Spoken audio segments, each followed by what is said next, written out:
Okay, let's unpack this. Today, we're embarking on a deep dive into something truly monumental. We're looking at the very opening, the Devashi, of one of the world's greatest epic poems, Ferdowsi's Shahnameh. Now, this isn't just a preface. It's a profound philosophical and historical statement. It's packed with insights into creation, wisdom, the whole act of storytelling itself. We've drawn our material from an incredible deep dive into Persian literature, and our mission here is really to extract the most important nuggets, maybe some surprising facts, and help you understand why this ancient text still resonates, with such power today. Indeed. And the Dabashi is, in many ways, it's like a microcosm of Ferdowsi's grand vision. It doesn't just lay the groundwork for the huge narrative that follows. It actually constructs an entire worldview, Yeah. one that intricately weaves together the divine, the human, the natural world. It really offers us a unique lens, a way to understand not only ancient Persian thought, but also, those timeless questions that we still grapple with today. So Ferdowsi kicks off right away with this incredibly powerful line, "In the name of the Lord of life and wisdom." You have yan, life or soul, paired directly with pred, wisdom or intellect. Why is that pairing right there at the very start so significant, especially for the Iranian worldview? Well, that's where Ferdowsi really makes his foundational statement. In his view, Yan and Cred, they're not just inseparable, they hold paramount importance in Iranian culture. Mhm. He explicitly places nothing higher than these two. Nothing. And what's truly fascinating is how he describes Cred's wisdom. He calls it the guardian of Yan. Hmm. So it's not just about having knowledge, it's about wisdom actively protecting life, protecting the soul. It suggests that, true living is intrinsically linked to that intellectual and spiritual insight. It sets a really profound philosophical tone right from line one. That's a powerful idea, wisdom as the guardian of life. He then goes on to describe God as being beyond name and place. Mhm. What does that tell us about his understanding of the divine? Especially, considering the different theological views back then. Right. That immediately signals Ferdowsi's theological stance. He belongs to the Mutazilite school of thought, and they posited that God cannot be seen with the physical eye. Now, this isn't just some abstract theological point. It's a profound statement about human perception, about the limits of our own intellect. It's quite different from, say, the Asherite view. Which we see in Nizami, for example. Exactly. Nizami believed in a physical sight of God. Ferdowsi's choice grounds his whole philosophy in a kind of humble rationality. It means that even our highest wisdom, our cred, it acknowledges God's existence, sure, but it also humbly admits it can't fully comprehend the divine. Not completely. And this makes his opening incredibly consistent with his broader worldview. It's a deep internal consistency, something scholars often compare to thinkers like Nestor Khosrow. It's about respecting the unknowable while still diligently seeking understanding. That idea of internal consistency is fascinating. And it seems to extend even to his meticulous use of language, doesn't it? Maybe we could zoom in on some of those linguistic nuances, because they seem to reveal another layer of meaning, like the word dad, for instance. We might think give or justice, but here. Absolutely. The precision of language is so key to unlocking Ferdowsi's intent. In this context, dad clearly means to create, not to give or justice. You see it in names like Mehrdad, creator of Mehr, or Baghdad, creator of Bag. This specific meaning, creation, is central to these early verses, and another crucial one is pish-dashtan. Here it means to apply or put into practice. These aren't just, linguistic quirks. They're fundamental to understanding the philosophical depth he packs into every line. Okay, so with those philosophical and linguistic foundations laid, he moves from the divine to the cosmic, right? How does he describe the actual beginning of the universe? Starting with that almost paradoxical idea of God created something from nothing. Yes, stepping back to the bigger picture. His account of creation is beautifully detailed. It unfolds sequentially. It really begins with God's singular act, creating something from nothing. From that initial act, the four fundamental elements emerge: the Akshiha, that's fire, Atash, wind, Bad, water, Ahab, and earth, Kak. Okay. Then the creation proceeds in a very specific order. First the heavens, the Aflak, then these elements, followed by mountains and waters, then plants, and finally animals. It's incredibly systematic. And interestingly, Ferdowsi presents a geocentric view. Right, Earth first. Yes, Earth created first, then the stars and the sun revolving around it.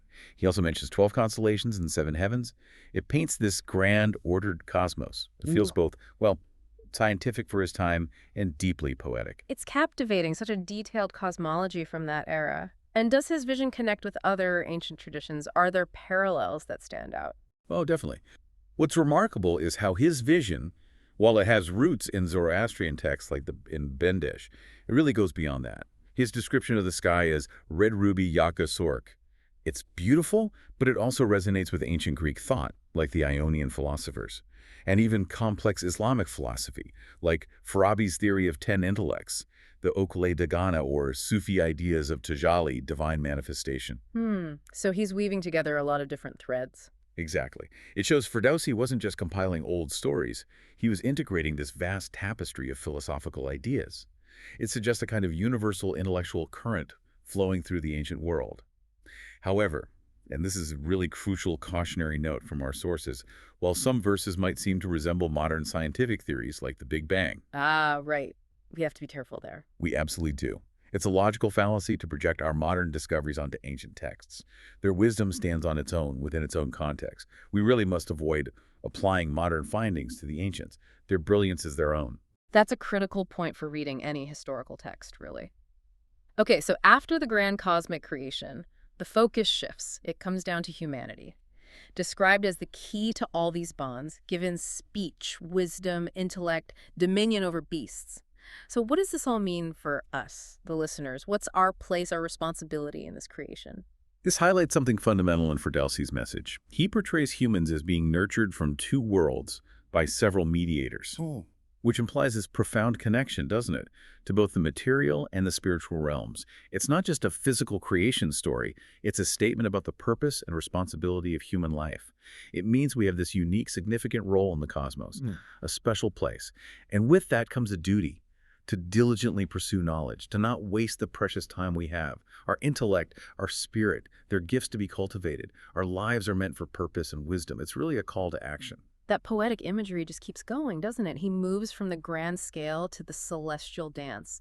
The sky as that red ruby, the sun like a golden shield bringing light. It's such a vivid picture. It really is. His lyrical skill truly shines when he describes the celestial bodies. He describes the moon's phases with such empathy, appearing thin and yellow like a sorrow-stricken person, then gradually growing to full beauty over 2 weeks, only to wane again.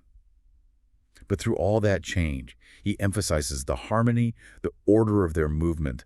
The sun and moon, they never cross each other's path. They always follow God's command. It's a testament to this perfectly ordered, beautifully choreographed universe, a constant reminder of divine precision and natural law. And then we arrive at a section that feels like a narrative twist almost. The Debasha leads us to the praise of the prophet. It talks about religious knowledge for salvation. The prophet saying, I am the city of knowledge, Ali is its gate. It depicts the world as a sea with 70 ships led by Muhammad and Ali and their household. Now, this might seem like a natural inclusion to many, but our sources suggest there's something, well, intriguing, maybe even anomalous about this part, isn't there? This section absolutely stands out. And this is where textual analysis becomes incredibly important. The sources we looked at highlight significant stylistic differences and what they identify as, frankly, literary weaknesses. You see a higher number of extraneous words, filler words almost. There are ambiguous meanings. The term is takwid manavi, like a knot of meaning. And there's a noticeably higher percentage of Arabic words compared to the rest of the Shahnameh, which is famous for its Persian purity. Right, that's a key feature of Ferdowsi usually. Exactly. But even more strikingly, Ferdowsi is known for his impartiality, his noble language, even when he's depicting villains like Zahak or Afrajiab. But here, he uses uncharacteristic, really direct insults and curses against all his enemies, calling them fatherless, wishing God burn his body in fire. This stark contrast in tone, in style, it raises profound questions about the text itself. So this isn't just a minor shift. What does this imply for how we understand Ferdowsi's work overall? Could these passages actually have a different origin? And what does that mean for how we read ancient literature generally? Well, it raises a really important question, one that goes right to the heart of how we approach historical texts. The stylistic and tonal shift is so pronounced that, as the source suggests, it leads scholars to seriously consider the possibility of later additions, interpolations, that these verses might not be original to Ferdowsi himself. Wow. And this encourages critical thinking, doesn't it, about the integrity and the evolution of historical texts, even the most revered ones. It forces us to grapple with questions like, how do we distinguish an author's true voice from later layers? Or, what does it mean for the very idea of an original text when works get transmitted and, well, augmented over centuries? This isn't just academic nitpicking. It fundamentally changes how we read. how we appreciate the complexity of literary history. It reminds us that texts are often living things, shaped by many hands over time. That's a really profound insight into textual evolution, the layers we have to peel back. But, okay, beyond those textual questions, there's also an incredible human story behind the Shahnameh itself. Let's shift gears a bit to the behind-the-scenes story of how this epic actually came together. Ferdowsi's motivation seems clear, with lasting legacy, right? He certainly did, but it was a monumental task, a huge undertaking. Ferdowsi started with his painstaking research process, really meticulous. He gathered ancient tales, the Naimi Bastan from numerous learned mobads, the Zoroastrian priests, and wise elders from all over. And the Shahnameh Abu Mansuri was particularly crucial. A primary source. It was compiled by Abu Mansur Mamari under the patronage of Abu Mansur Abdul Razak. This extensive groundwork, this deep dive into existing lore that formed the bedrock for Ferdowsi's own epic. He wasn't just inventing things, he was weaving together these existing threads into something grand. And before Ferdowsi tackled this massive project, there was another poet, Daqiqi. He had an earlier attempt, but it was unfinished. Tell us about him. Daqiqi's story is quite tragic, actually, and it kind of illustrates the dangers of the time. He was a young poet, clearly talented, but he apparently possessed a bad temperament, kuyi bad, and this unfortunately led to his early death. He was killed by a servant. But despite this sad end, Ferdowsi respectfully acknowledges Daqiqi's efforts. He talks about him trying to fight evil through his poetry. And Ferdowsi even expresses regret that he didn't have access to Daqiqi's specific sources.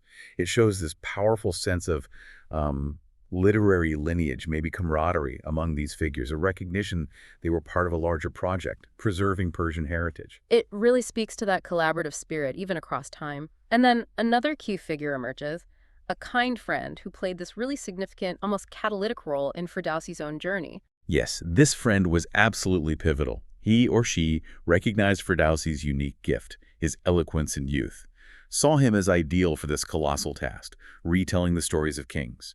This friend actively encouraged him, pushed him forward, and crucially provided him with valuable Pahlavi texts, Middle Persian texts. So this support wasn't just moral encouragement, it was instrumental. It gave Ferdowsi essential resources, maybe renewed confidence, to even embark on such an enormous project. It makes you wonder, without that friend, would the Shahnameh as we know it even exist? That's a great point. And finally, we get to the pivotal figure of Emmerich Mansour. He provided crucial support, didn't he? What was his contribution? The support Ferdowsi got from Emmerich Mansour was truly extraordinary, and it seems deeply personal, too. Ferdowsi describes him as noble, wise, incredibly generous, a young patron. He paints this vivid picture, saying Emmerich Mansour protected him like a fresh apple from the wind, making sure all his needs were met so the poet could just focus on his craft. His generosity was apparently so immense that Ferdowsi says generosity itself found beauty and glory from him. Quite a statement. Wow. Tragically, though, Emmerich Mansour was killed by his enemies. Ferdowsi describes them with raw emotion as man-eating crocodiles, a loss he clearly felt deeply. But critically, before his death, Emmerich Mansour had instructed Ferdowsi present the completed work to a king. He understood that a work this monumental needed royal patronage for its preservation, its lasting impact. So following that wise, far-sighted advice from Emmerich Mansour, Ferdowsi dedicated the Shahnameh to Sultan Mahmud, which, as you said, was a common practice, often necessary for preserving such a massive work back then. Precisely. And Ferdowsi lavishes praise on Sultan Mahmud in the dedication. He portrays him as this unparalleled ruler, bringing justice and peace across his vast domain, so much so that the wolf and sheep graze together. His dominion, Ferdowsi claims, stretched hugely, from Kashmir to the Chinese Sea, highlighting his immense power, the stability he supposedly brought.